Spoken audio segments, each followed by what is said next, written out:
నమస్తే ఫ్రెండ్స్, నేను మీ Sravani Harsha. Welcome back to our channel. ఇవాళ మన కథ భార్యని కాపాడుకునేందుకు ఆ భర్త వేసిన ప్లాన్. భార్య చావుని కోరుకున్న కొడుకు కోడలి విషయంలో ఆ తండ్రి తీసుకున్న నిర్ణయం ఏమిటి అనేది కథలో మనం విందామండి. కథని చివరి వరకు వినండి. నచ్చితే కనుక ఖచ్చితంగా తప్పకుండా ఒక్క లైక్ చేయండి. ఈ కథ పైన మీ విలువైన స్పందనని కామెంట్ రూపంలో మాకు తెలియజేయండి. కొత్తవారు ఎవరైనా చూస్తున్నట్లయితే మన ఛానల్ని సబ్స్క్రైబ్ చేసుకోండి. జానకి గొంతు కూడా వినబడ్డం లేదు. ఏం చేస్తుందో ఏమో అనుకుంటూ సరుకుల బ్యాగులు తీసుకొని ఇంట్లోకి వచ్చారు విశ్వనాథం గారు. కొడుకు అమర్ మొబైల్ ఫోన్లో ఏదో చూస్తున్నాడు. కోడలు ధరణి టీవీలో సీరియల్ చూస్తుంది. విశ్వనాథం గారు లోపలికి రావడం చూసి ఒక్కళ్ళు కూడా కనీసం తల తిప్పి కూడా చూడలేదు. 2 నిమిషాలు ఇల్లంతా అటు ఇటు చూసి తన భార్య ఎలాగో వంటగదిలోనే ఉంటుందని నిర్ణయానికి వచ్చారు ఆయన. జానకమ్మ గారు అనుకున్నట్టుగానే వంటగదిలో పొయ్యి మీద పాలు పెట్టి పొంగకుండా చూసుకునే పనిలో ఉన్నారు. విశ్వనాథం గారు చేతిలో ఉన్న సరుకుల బ్యాగులని వంటగదిలో పెట్టి భార్య వైపే చూస్తూ ఉండిపోయారు. జానకమ్మ గారు కూడా ఒక్క క్షణం భర్త వైపు చూసి వెంటనే పాలు పొంగుతుంటే గబగబా స్టవ్ ఆఫ్ చేసేసి కాఫీలు కలపడం మొదలుపెట్టింది. విశ్వనాథం గారి చేతికి కాఫీ కప్ అందించింది. మిగిలిన కాఫీ కప్పులు తీసుకొని హాల్లోకి నడిచింది. అప్పటిదాకా మొబైల్ చూస్తున్న అమర్ కనీసం తల్లి వైపు కూడా చూడకుండా కాఫీ కప్ అందుకున్నాడు. ధరణి కూడా టీవీలోంచి మొహం తిప్పకుండా అత్తగారి చేతిలో నుంచి కాఫీ కప్పు తీసుకుంది. కాఫీ తాగుతూ ఎవరి పనుల్లో వాళ్ళు బిజీగా ఉన్నారు.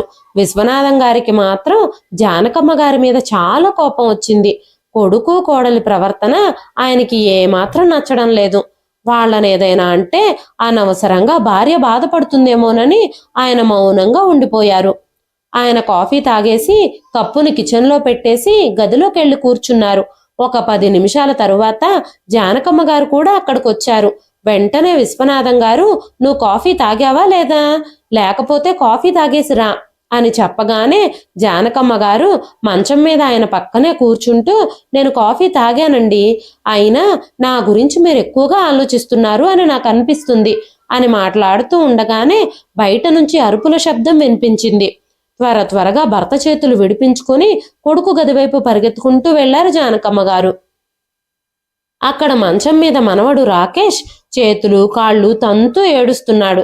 నా ఫోన్ ఎక్కడా, నాకు నా ఫోన్ కావాలి అంటూ గట్టిగా అరుస్తున్నాడు. జానకమ్మ గారు గబగబా మనవడి దగ్గరికి వెళ్లారు. అప్పటికి రాకేష్ కాళ్ళు చేతులతో జానకమ్మ గారిని తంతూనే ఉన్నాడు. రాకేష్ తన్నే ఆ ఫోర్స్కి జానకమ్మ గారు ఒక్కసారిగా తడబడి కింద పడిపోబోయారు. ఇలాంటి సంఘటన ఆ ఇంట్లో తరచుగా జరుగుతూనే ఉంటుంది. రాకేష్ చాలా మొండిగా ఉంటాడు.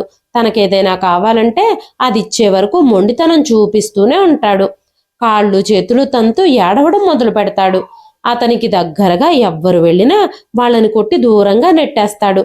ఇలాంటి సమయాల్లో తనని ఆపగలిగేది జానకమ్మ గారు మాత్రమే. రాకేష్కి తాతగారు విశ్వనాథం గారు అంటే కాస్త భయం.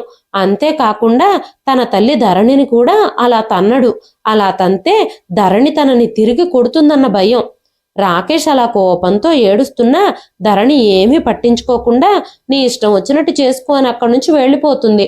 విశ్వనాథం గారు అలా మనవడి దగ్గరికి వెళ్ళి తన్నులు తినొద్దు అని జానకమ్మ గారికి చాలాసార్లు చెబుతూ ఉండేవారు. పిల్లాడు రోజు రోజుకి మొండిగా తయారవుతున్నాడు. మన కొడుకు కోడలు తనకి నచ్చ చెప్పాలి. ఇప్పుడేమి ఇంకా తను చిన్నపిల్లాడు కాదు, వయసు పెరుగుతుంది, అర్థం చేసుకోవాల్సిన వయసు వచ్చింది. కానీ వాడు అస్సలు అర్థం చేసుకోవడం లేదు. నీకెన్నిసార్లు చెప్పినా నీకు జ్ఞానం ఉండదు. వాడలా కొడుతూ ఉంటే నువ్వెలా భరిస్తావు? అలా భరిస్తూ తనని ఆపడానికి ప్రయత్నిస్తున్నావా? అసలు నా మాట పట్టించుకోకుండా వాడి చేత తండ్రులు తింటున్నావు అంటూ అరిచారు విశ్వనాథం గారు. ఈ విషయమంతా జానకమ్మ గారికి తెలియంది కాదు. కోపంతో ఉన్న మనవణ్ణి అలా ఎలా వదిలేయగలుగుతుంది? తిండి తినిపించకుండా నీళ్లు తాగించకుండా వదిలేసి తను ప్రశాంతంగా పడుకోగలుగుతుందా? పెద్దయ్యాక వాడే బాగుపడతాడండి, వాడే మారతాడు, చిన్నపిల్లోడు కదా అని మనవణ్ణి వెనకేసుకొస్తుంది. వెంటనే విశ్వనాథం గారు ఆ డ్రెస్సింగ్ టేబుల్ మీద ఉన్న మొబైల్ ఫోన్ కూడా తన ఆకలిని దాహాన్ని తీరుస్తుందా? దానికోసమే కదా ఇప్పుడు గొడవ. ఉదయం లేవగానే ఫోన్ కోసం ఏడుస్తున్నాడు. వాళ్ళమ్మ నాన్న వాళ్ళని కదిలించకుండా ఉండడానికి ఆ ఫోన్ ఒకటి అలవాటు చేశారు వాడికి. అనగానే జానకమ్మ గారు మెల్లగా వదిలేయండి చిన్న పిల్లాడు అంటూ గబగబా మనవడికి బూస్ట్ కలిపి తీసుకొచ్చారు. అప్పటికే గడియారంలో టైం చూస్తే 6:40 అయిపోయింది. పొద్దున టిఫిను మధ్యాహ్నం లంచ్ రెడీ చేయాలి. 9 అయ్యేసరికి అందరూ బయటికి వెళ్ళిపోతారు. ఈ రోజు కాస్త ఆలస్యం అయిపోయింది. ధరణి సాయం చేస్తే పూరీలు గబగబా చేసేయగలుగుతాను అనుకుంటూ బయటకొచ్చారు జానకమ్మ గారు. జానకమ్మ గారు ధరణిని పిలవగానే ధరణి తల తిప్పి చూసింది. ధరణి, నాకు చాలా ఆలస్యం అయిపోయిందమ్మా. ఈరోజు మీ మామయ్య గారికి టిఫిన్లోకి ఇడ్లీ చేయాలి. ఆయనకి టమాటా చట్నీ అంటే ఇష్టం. మన రాకేష్కి పప్పుల చట్నీ అంటే ఇష్టం. 2 చట్నీలు చేయాలి. అమర్, నువ్వు టిఫిన్లోకి పూరీలు అడిగారు. మీకోసం పూరీలు కర్రీ చెయ్యాలి. ఇంకా లంచ్ బాక్స్లోకి భోజనము కూరలు కూడా రెడీ చెయ్యాలి. ఈ రోజు కొంచెం ఆలస్యం అయింది. నాకు వంటగదిలో కాసేపు హెల్ప్ చేస్తావా? మొత్తం నేనే చూసుకుంటాను. స్టవ్ దగ్గర నుంచుని కాస్త మాడిపోకుండా అన్ని కలబెడితే చాలు అని జానకమ్మ గారు అనగానే ధరణి కొంచెం చిరాగ్గా అత్తగారి వైపు చూసి, ఈ రోజు నాకు పార్లర్లో చాలా పనుంది.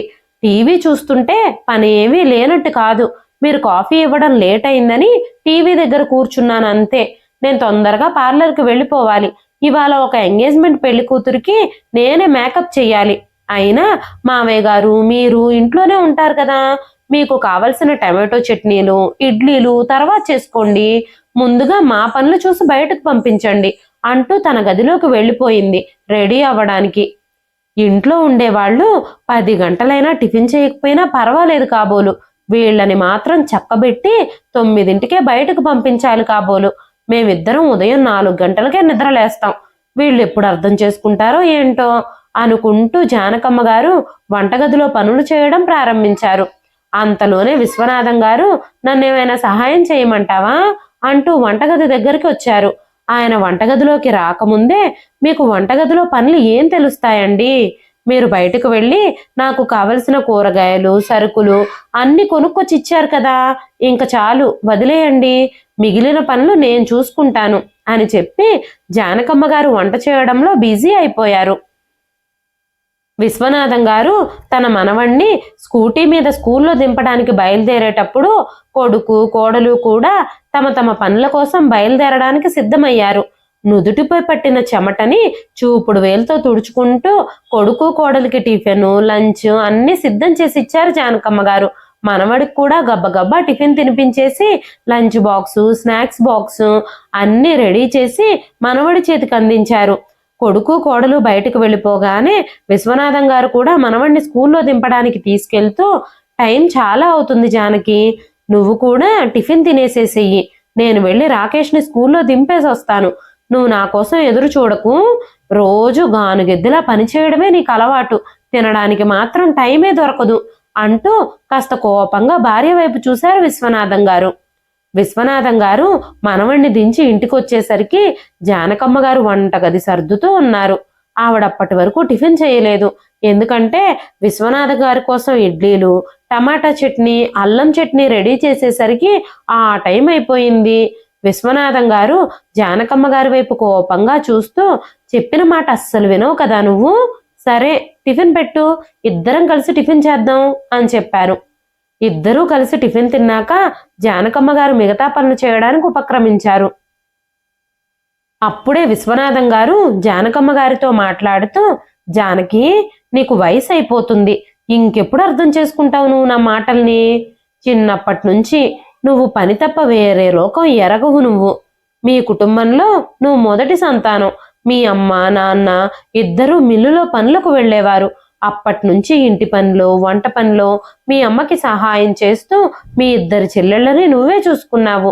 నీకు 10 సంవత్సరాల వయసు ఉన్నప్పుడు ఇంటి పనులే కాకుండా మీ అమ్మ తనతో పాటు మిల్లులో పని చేయడానికి కూడా నిన్ను పనిలోకి పెట్టేసింది.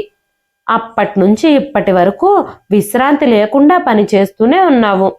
కొడుకు పెళ్ళై కోడలు ఇంటికొచ్చినా కూడా కొడుకు కోడలు మనవడి బాధ్యతలు కూడా నీ భుజాల మీదే వేసుకుని ఎంతవరకు నువ్వు కష్టపడతావు? నేను చెప్పే మాటల్ని నువ్వు అస్సలు అర్థం చేసుకోవు. ఈ వయసులో కూడా ఇలా విశ్రాంతి లేకుండా పనిచేస్తే నీ ఆరోగ్యం ఏమైపోతుంది? ప్రతిదీ నోరు మూసుకుని భరిస్తున్నావు.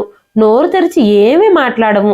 నువ్వు ఏ పని చేయకుండా విశ్రాంతి తీసుకుంటూ ఇంట్లో కూర్చోమని నేను అనడం లేదు. కానీ నీ అతి మంచితనం వల్ల ఇంటెడు చాకిరీ నీ మీదే పడుతుంది. ఆ విషయం నీకు అర్థమవుతుందా? కొడుకు కోడలు ఇంటి బాధ్యతలు తీసుకొని అన్నీ తెచ్చి మనకిస్తున్నారని నువ్వు అనుకుంటున్నావా? ఇంటి ఖర్చులన్నీ ఈ రోజు వరకు మనమే భరిస్తున్నాం. వాళ్ళు కనీసం పని కూడా చేయలేరా? కోడల్ని నీకు సహాయం చేయమని అడగొచ్చు కదా నువ్వు, లేదంటే కొడుకుతో మాట్లాడొచ్చు కదా అంటూ విశ్వనాథం గారు అడిగారు. పర్వాలేదులేండి, వదిలేయండి. వాళ్ళిద్దరూ బయటకు వెళ్ళి పని చేసి ఇంకా ఇంట్లో పనులు కూడా ఏం చేస్తారు అనగానే విశ్వనాథం గారు కోపంగా, కోడలు అసలు బయటకెళ్ళి పని చేయాల్సిన అవసరం ఏముంది? అమర్ రెవెన్యూ డిపార్ట్మెంట్లో మంచి ఉద్యోగం చేస్తున్నాడు. తనకి జీతం బాగానే వస్తుంది. డబ్బు గురించి మనకంత ఇబ్బంది ఏం లేదు కదా అన్నారు విశ్వనాథం గారు. ఇప్పుడు కొడుకు కోడలు తామందరూ కలిసి ఉంటున్న ఇంటిని స్వయంగా విశ్వనాథం గారే కొన్నారు. అంతేకాకుండా వాళ్ళకి గ్రామంలో కూడా ఒక ఇల్లుంది. కష్టాల్లో ఉన్న తన బంధువుల్లో ఒకరికి డబ్బులు తీసుకోకుండా ఫ్రీగా ఆ ఇల్లు అద్దెకిచ్చినందుకు విశ్వనాథం గారు చాలా ఆనందంగా ఫీలవుతారు. విశ్వనాథం గారు రిటైర్డ్ ప్రభుత్వ ఉద్యోగి. కొడుకు కోసం కొద్దిగా ఆస్తులు కూడా కూడబెట్టారు. సిటీలో ఇల్లు కూడా కట్టారు. అంతేకాకుండా భూమి కూడా ఉంది. కూతురికి పెళ్లి చేసి అన్ని బాధ్యతలు తీసుకున్నారు. జానకమ్మ గారు ఒక గృహిణి అయినప్పటికీ భర్తకు వచ్చే ఆదాయాన్ని చాలా తెలివిగా ప్లాన్ చేసి ఇంటిని నడిపించేవారు. అప్పులు చేయాల్సిన అవసరం అస్సలు రానివ్వలేదు. పిల్లల చదువులు పెళ్లిళ్ళు అన్ని విషయాలు తెలివిగా వ్యవహరించి నిర్ణయాలు తీసుకొని చాలా జాగ్రత్తగా ఇంటిని నడిపిస్తూ వచ్చారు. పిల్లలకి ఏ లోటు రానివ్వలేదు. ఇప్పుడు విశ్వనాథం గారి కోరిక ఏమిటంటే తన భార్యకు విశ్రాంతి ఇవ్వాలని. అంతేకాకుండా ఆ ఇంటి ఖర్చులన్నీ విశ్వనాథం గారి పెన్షన్ డబ్బులతోనే ఆయనే స్వయంగా చూసుకుంటారు. కొడుకు సంపాదన నుంచి గాని కోడలి సంపాదన నుంచి గాని ఎప్పుడూ ఒక్క రూపాయి కూడా వాళ్ళని అడగలేదు. కోడలు బయటకు వెళ్లి పనిచేయాల్సిన అవసరం ఏముందని విశ్వనాథం గారు తరచుగా అంటూనే ఉంటారు. వయసు మీద పడుతూ ఉంటే ఇంటెడు చాకిరీ చేస్తూ ఇలా కష్టపడుతూ ఉంటే భార్య ఆరోగ్యం పాడైపోతుందేమోనని ఆయన భయం. ఆవిడసలు కాళ్ళ నొప్పుల కారణంగా రాత్రిపూట అస్సలు నిద్ర పట్టక చాలా బాధపడుతున్నారు. ఓపికన్నప్పుడు ఎవ్వరైనా చేయించుకుంటారు. ఏదైనా అనారోగ్యం పాలైతే ఎవ్వరూ పట్టించుకోరు. అది ఆయన భయం. వెంటనే విశ్వనాథం గారు జానకమ్మ గారితో, ఈ రోజు కొడుకుని కోడల్ని ఇంటికి రానివ్వు, దీని గురించి నేను వాళ్లతో మాట్లాడతాను అని చెప్పి భోజనం చేయడానికి లేచారు. భర్తతో కలిసి భోజనం చేస్తున్న జానకమ్మ గారి మనసంతా ఈ ఆలోచనలే నడుస్తున్నాయి. పెళ్ళైన దగ్గర నుంచి ధరణి అత్తగారి ఏ పనిలోనూ సహాయం చేయలేదు. మొదట్లో జానకమ్మ గారు కూడా తన కోడలు తనకి పనుల్లో సహాయం చేస్తుంది అని ఆశించారు. అఖిల వంటగదిలోకొచ్చి అత్తగారు చెప్పేది నిశ్శబ్దంగా వింటుంది తప్ప ఏ పని చేసేది కాదు. తర్వాత మెల్లమెల్లగా, అత్తయ్య గారు, నాకు స్టవ్ మంటలంటే చాలా భయం. ఈ స్టవ్ వేడికి నేను అస్సలు ఇక్కడ నిలబడలేకపోతున్నాను అని చెప్పి మెల్లమెల్లగా వంట పనులు తప్పించుకునేది. అంతేకాకుండా, మీరు చేసేంత రుచిగా వంటలు ఎవ్వరూ చేయలేరు, మీ అబ్బాయికి మీరు చేసే వంటలంటేనే చాలా ఇష్టం అని చెప్పి అన్ని పనులు తప్పించుకుంటూ ఉండేది. ఇంట్లో అనవసరమైన గొడవలు తలెత్తడం ఎందుకు అని చెప్పి జానకమ్మ గారు మౌనంగా అన్ని పనులు చేయడం అలవాటు చేసుకున్నారు. ఈ విషయాన్ని భర్తకు చెబితే ఆయన అంగీకరించరని ఆవిడికి తెలుసు. భయపడితే ఏదీ జరగదు, మెల్లగా కోడల్ని పక్కన పెట్టుకొని అన్నీ నేర్పించాలి అని చెబుతూ ఉండేవారు ఆయన. కొడుకు కోడలు రాత్రి 9 గంటలకు ఇంటికొచ్చారు. అమర్ జానకమ్మ గారితో, అమ్మా, మేం కొన్ని వస్తువులు కొనడానికి షాపింగ్కి వెళ్ళాము, అక్కడే బయట తినేసి వచ్చాము అని చెప్పి తల్లి సమాధానం కోసం కూడా చూడకుండా వేగంగా గదిలోకి వెళ్ళిపోయాడు. ఫ్రెష్ అయి వచ్చి హాల్లో టీవీ ముందు కూర్చున్నాడు. వెంటనే విశ్వనాథం గారు హాల్లోకి వచ్చి కొడుకు పక్కనే కూర్చున్నారు. బాబు అమర్, మీ అమ్మకి వయసు అయిపోతుంది. వృద్ధాప్యంలోకి అడుగు పెట్టాం మేమిద్దరం. ఈ వయసులో తన మీద చాలా పని ఒత్తిడి పడుతుంది. నువ్వైనా నీ భార్యతో అమ్మకి ఇంటి పనుల్లో సహాయం చేయమని చెప్పు అనగానే అమర్ నాన్న, ఇది అత్తగారికి కోడలికి మధ్య వ్యవహారం, ఇందులో నేను జోక్యం చేసుకోలేను నాన్న. అమ్మ పనులు చేయలేకపోతే పని చేయడానికి ఇంట్లో ఒక పని మనిషిని పెట్టండి అని చెప్పి ఫోన్లో దూరిపోయాడు. సరే, రేపు ఆదివారం కదా, టిఫిన్ అయ్యాక మీరు మీ కోడలతో మాట్లాడుకోవచ్చు అని ఫోన్ చూస్తూనే నిర్లక్ష్యంగా సమాధానం చెప్పాడు. విశ్వనాథం గారు వెంటనే అక్కడి నుంచి లేచి వెళ్ళిపోయారు. మరుసటి రోజు ఉదయం జానకమ్మ గారు ఉదయాన్నే నిద్ర లేవలేదు. తన భర్త కోడలితో ఏం మాట్లాడతారో, కోడలు ఏం సమాధానం చెబుతుందో, అసలు ఎలాంటి గొడవ జరుగుతుందో అనే ఆలోచనలతో ఆవిడికి రాత్రంతా నిద్ర పట్టలేదు. విశ్వనాథం గారు వాకింగ్ నుంచి తిరిగి వచ్చేసరికి జానకమ్మ గారు ఇంకా లేవలేకపోవడంతో విశ్వనాథం గారు ఆవిడ్ని లేపడానికి ప్రయత్నించారు.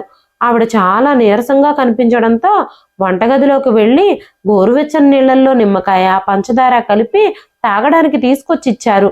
లేచి చాలాసేపు అవుతుంది కదా, కాఫీ రాకపోవడంతో కాఫీలు వెతుక్కుంటూ అత్తగారి గదిలోకి వచ్చింది ధరణి.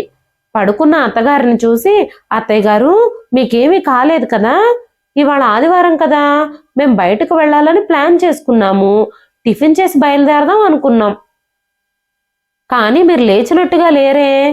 సరే సరే, మీరు విశ్రాంతి తీసుకోండిలే, మేం టిఫిన్ కూడా బయటే చేసేస్తాంలే అని చెప్పి వెళ్ళిపోయింది. అరగంట తర్వాత జానకమ్మ గారు లేచి హాల్లో సోఫాలో కూర్చుని కోడల్ని కాస్త కాఫీ ఇవ్వమని పిలిచారు. వెంటనే అమర్, ధరణి స్నానం చేస్తోంది అని చెప్పాడు. రాకేష్ రెడీ అయ్యి బయటకొచ్చి నానమ్మ పక్కనే కూర్చున్నాడు.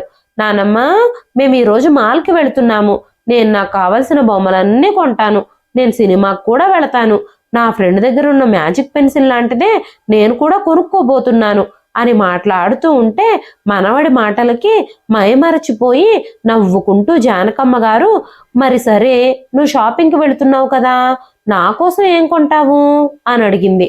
వెంటనే రాకేష్, నీకోసం ఏదైనా కొనడానికి నా దగ్గర డబ్బులు ఎక్కడివి, నేను నీకోసం ఏదైనా ఎలా కొనగలను అని అడిగాడు మనవడు.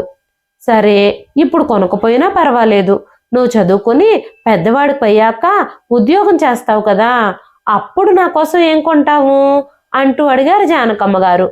విశ్వనాథం గారు కూడా తన మనవడు ఏం సమాధానం చెప్తాడో వినాలని కుతూహలంగా ఎదురు చూస్తూ ఉన్నారు. అంతలోనే రాకేష్, నానమ్మ, నేను చదువుకుని ఉద్యోగం సంపాదించి డబ్బులు సంపాదించే వరకు నువ్వెందుకు బతుకుంటావు, నువ్వు చచ్చిపోతావు కదా అన్నాడు. ఒక్కసారిగా జానకమ్మ గారు విశ్వనాథం గారు ఇద్దరూ షాక్ అయిపోయారు. వాళ్ళిద్దరూ ఆ షాక్లో ఉండగానే కొడుకు కోడలు రెడీ అయి బయటకొచ్చారు. రాకేష్ని తీసుకొని మాల్కి వెళ్ళిపోయారు. ఆ తరువాత జానకమ్మ గారికి ఇంకా నీరసంగా ఉండడంతో, రెగ్యులర్ చెకప్కి కూడా టైం అవ్వడంతో విశ్వనాథం గారు జానకమ్మ గారిని హాస్పిటల్కి తీసుకెళ్లారు. హాస్పిటల్లో వాళ్ళకి చాలా ఆలస్యమైంది. విశ్వనాథం గారు బండి పార్క్ చేయడానికి వెళ్ళినప్పుడు జానకమ్మ గారు ముందుగానే ఇంట్లోకి వచ్చేసేసారు. జానకమ్మ గారు ఇంట్లోకి అడుగు పెట్టే సమయానికి రాకేష్ జానకమ్మ గారికి ఎదురుగా పరిగెత్తుకుంటూ వచ్చాడు.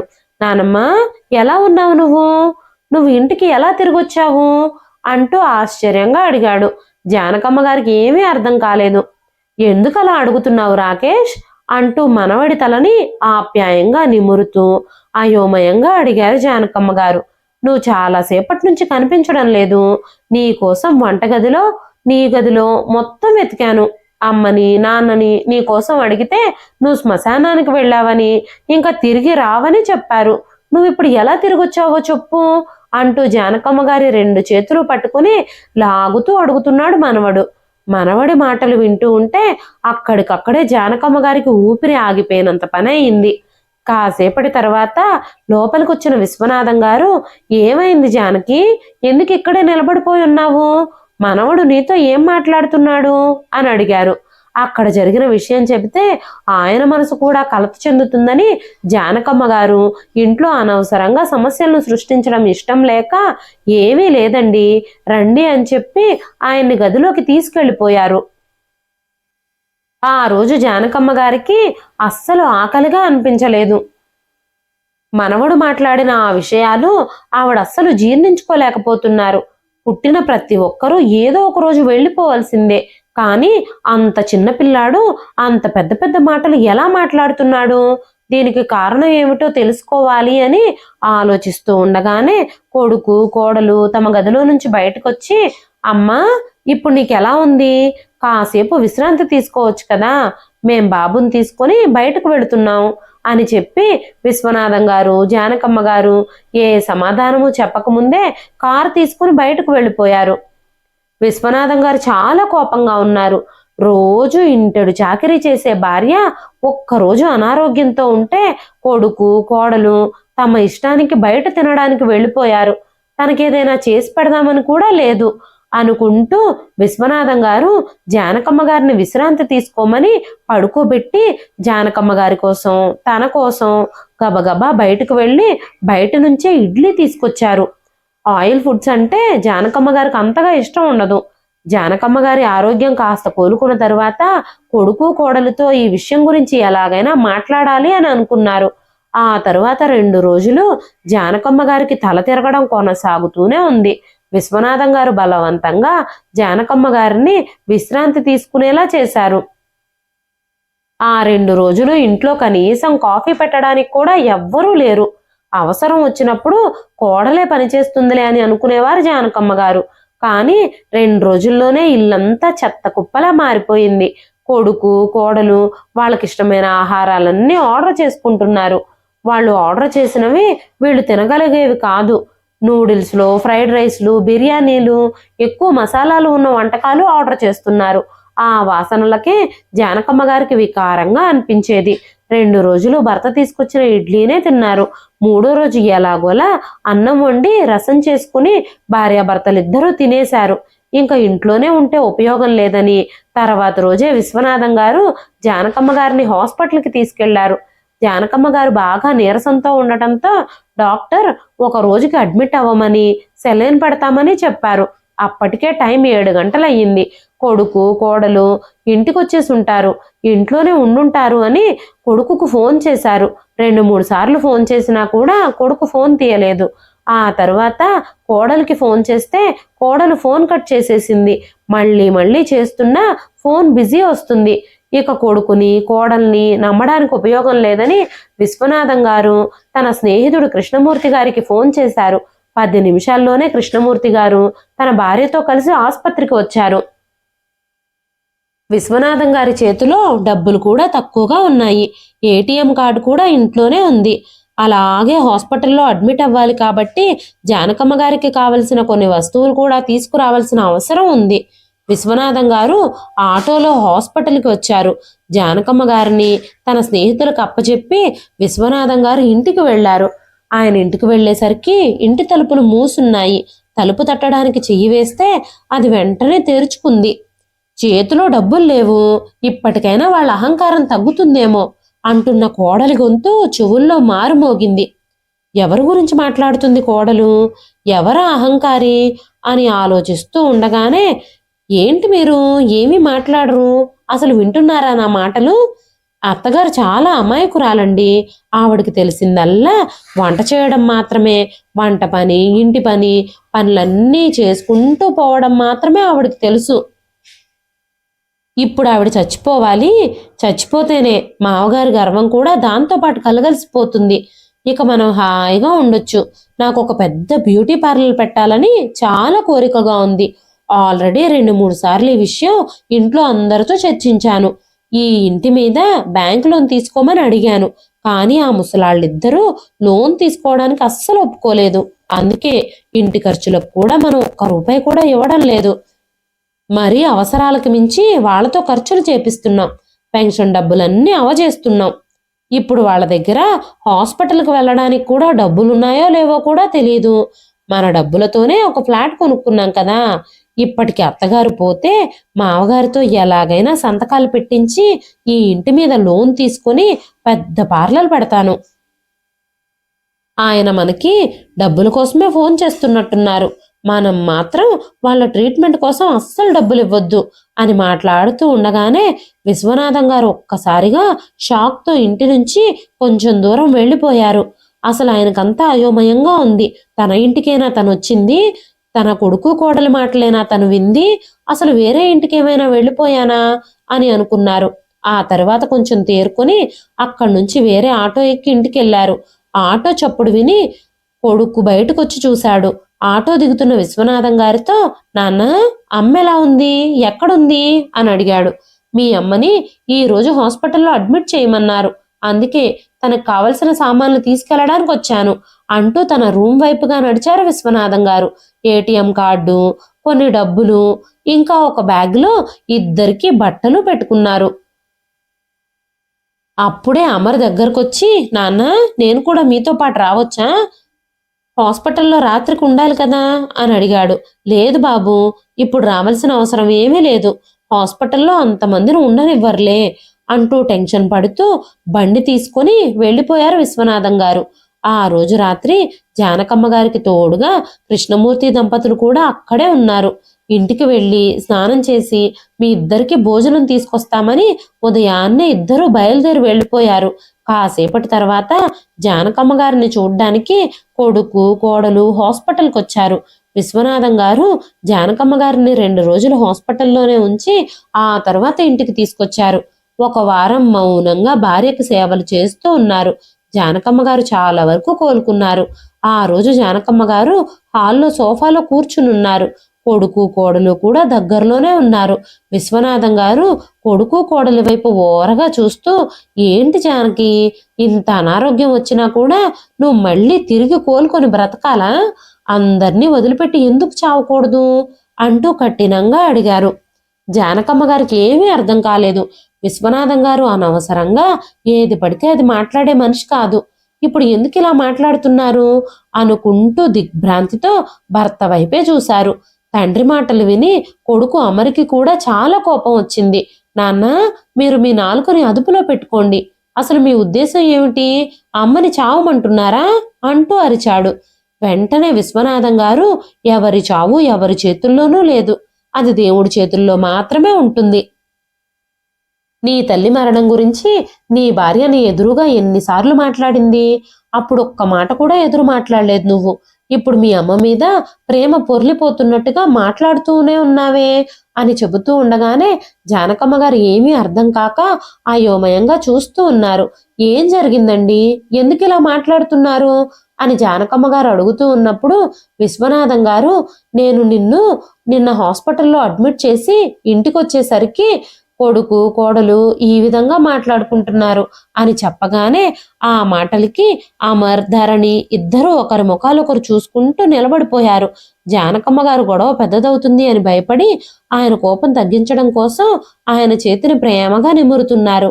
విశ్వనాథం గారు మాత్రం భార్య చెయ్యిని పక్కకు జరిపి కొడుకు కోడలి వైపు నిర్ణయాత్మకంగా చూశారు. ఏదో మాట్లాడడానికి ప్రయత్నిస్తున్న కోడల్ని ఆపి, నువ్వు నన్ను నీ తండ్రిగా, మీ అత్తగారిని అమ్మగా భావించుండుంటే అసలు ఇలా మాట్లాడేదానివే కాదు. మీరింకా మరింత డ్రామాలు చెయ్యొద్దు. మీ ముగ్గురు వారంలోగా ఇల్లు ఖాళీ చేసేసి వెళ్ళిపోవాలి. నా భార్య చావును కోరుకునే మీరు నా ఇంట్లో ఉండడానికి వీల్లేదు. ఈ క్షణం నుంచి నా నుంచి మీరు ఏమీ పొందలేరు. మా తదనంతరం మాకు ఉన్నదంతా ఎవరికివ్వాలో మేము నిర్ణయించుకుంటాము. మీరెప్పుడైనా మమ్మల్ని చూడాలి అని అనుకుంటే ఇంటికొచ్చి ఫ్రీగా భోజనం చేసి వెళ్ళొచ్చు, అంతకు మించి మీకు మా నుంచి ఏదీ దొరకదు. మీరు 1 వారం రోజుల్లోగా ఇల్లు ఖాళీ చేసి బయటకు వెళ్ళండి అని చెప్పారు. కొడుకు కోడలు ఆయనతో చాలాసార్లు మాట్లాడడానికి ప్రయత్నించారు. కానీ విశ్వనాథం గారు, మీతో మాట్లాడడానికి ఏమీ లేదు, ఇక నేను మీతో మాట్లాడే ప్రసక్తే లేదు అని తేల్చి చెప్పేశారు. వారం తరువాత అమర్, ధరణి వాళ్ళ సామాన్లు తీసుకొని కొడుకు రాకేష్తో కలిసి అక్కడి నుంచి వెళ్ళిపోయారు.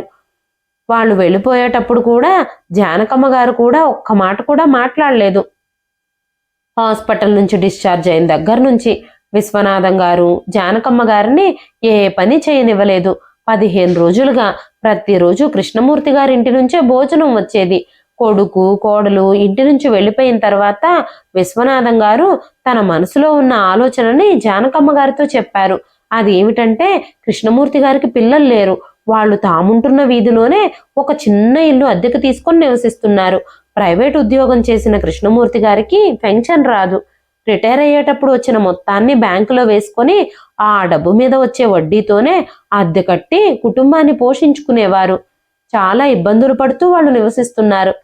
జానకమ్మ గారు కూడా విశ్వనాథం గారి ప్రతిపాదనని అంగీకరించడంతో విశ్వనాథం గారు తన స్నేహితులకు ఫోన్ చేసి తన నిర్ణయం చెప్పారు. కృష్ణమూర్తి గారు కూడా తన స్నేహితుడు నిర్ణయానికి సంతోషంగా అంగీకరించారు. కృష్ణమూర్తి గారు, తన భార్య, విశ్వనాథం గారు జానకమ్మ గారులతోనే తమ ఇంట్లోనే కలిసి ఉండడానికి వాళ్ళుంటున్న గదిని ఖాళీ చేసి వచ్చేశారు. కృష్ణమూర్తి గారి భార్య వంటలు చాలా బాగా చేసేది. వంట పనికి మినహాయించి ఇంట్లో విశ్వనాథం గారు ఒక పని మనిషిని పెట్టారు. జానకమ్మ గారికి కూడా కృష్ణమూర్తి గారి కుటుంబం వాళ్లతో ఉండడంతో చాలా రిలీఫ్గా అనిపించింది. నలుగురు రోజు వాకింగ్కి వెళ్ళడం ప్రారంభించారు. జానకమ్మ గారు, విశ్వనాథం గారు కనీసం దగ్గినా కూడా ఏమైందో అని కృష్ణమూర్తి గారి దంపతులు కంగారు పడుతూ పరిగెత్తుకుంటూ వచ్చేవారు. జానకమ్మ గారికి ఈ వయసులో పూర్తిగా విశ్రాంతి లభించింది. ఆవిడ ఆరోగ్యం చాలా కోలుకుంది. అది సీనియర్ సిటిజన్స్ డే. ఒక ప్రముఖ నటుడు టీవీలో మాట్లాడుతూ, ఈ రోజు ఎంతమంది సీనియర్ సిటిజన్స్ తమ మైండ్ వాయిస్ని వింటున్నారు. పిల్లలు ఇలాంటి రోజుల్లో కూడా కేవలం తమ ఫోన్లో స్టేటస్ల ద్వారా మాత్రమే తల్లిదండ్రులతో మాట్లాడుతున్నారు. తల్లిదండ్రుల్ని గౌరవిస్తున్నారు. తల్లిదండ్రుల పిల్లల్ని ఎంతో జాగ్రత్తగా సురక్షితంగా చూసుకున్నారు. కానీ నేటి జనరేషన్ పిల్లలు తల్లిదండ్రుల్ని కనీసం గౌరవించడం లేదు. తమ పిల్లల్ని సరిగ్గా పెంచడం లేదు. మన దేశం బాగుండాలన్నా, తరతరాల ఆరోగ్యం బాగుండాలన్నా ఈ వైఖరి మారాలి అని చెబుతూ ఉంటే విశ్వనాథం గారు, జానకమ్మ గారు టీవీ ముందు సోఫాలో కూర్చుని వింటూ ఉన్నారు. ఇదండి ఈ రోజు కథ. ఈ కథ మీకు ఎలా అనిపించింది? కథ నచ్చితే ఒక్క లైక్ చేయండి. ఈ కథ పైన మీ విలువైన స్పందనని కామెంట్ రూపంలో మాకు తెలియజేయండి.